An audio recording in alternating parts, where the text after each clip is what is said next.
আমাকে পাবেন ইনশাআল্লাহ।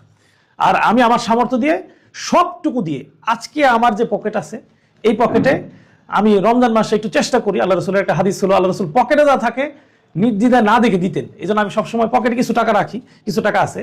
এছাড়া আমার পকেট সবসময় খালি থাকে। আমি খালি হিসেবে সংসদ সদস্য হয়েছি, আমি খালি হিসেবে বিদায় নিব ইনশাআল্লাহ।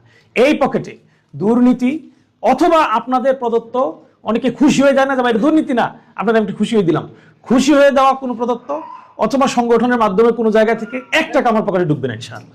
এ ব্যাপারে আমি আমার জায়গা থেকে নিশ্চয়তা দিচ্ছি। কখনো যদি দেখেন, আমি আপনাদের প্রসঙ্গে আসার আগে আমি আমার কথাগুলো বলে নিচ্ছি, কখনো যদি দেখেন কোনো জায়গা থেকে আমি, আমার কোনো আত্মীয়, আমার দলের কোনো কর্মী অথবা আমার কোনো সহকর্মী কোনোভাবে 1 টাকার লেনদেনের কোনো ইস্যু অথবা দুর্নীতি প্রশ্ন আসছে, সরাসরি আমাকে নক করবেন। আমার কাছে আমার মনে হয় আপনাদের কাছে আমার নাম্বারটা আছে, এবং আমি মোটামুটি মনে হচ্ছে মিনিমাম 50,000 লোকের কাছে আমার নাম্বার আছে। এমন কোনো দিন নাই যেদিন কমপক্ষে একজন ভিক্ষুক ফোন করে না, একজন রিক্সাওয়ালা ফোন করে না, একজন এই কাপাসিয়া বিসিএস ক্যাডার ফোন করে না, প্রায়শই ফোন করে, সেনা কর্মকর্তা ফোন করে, বিভিন্ন ধরনের কর্মকর্তা, একদম রিক্সাওয়ালা থেকে শুরু করে বড় অফিসার পর্যন্ত। আজকে কাপাসিয়ার একজন সর্বোচ্চ বড় অফিসার, একজন সচিব পর্যায়ের অফিসার আমাকে ফোন করেছে, এই ফোনে আজকে একজন রিক্সাওয়ালা ফোন করেছে।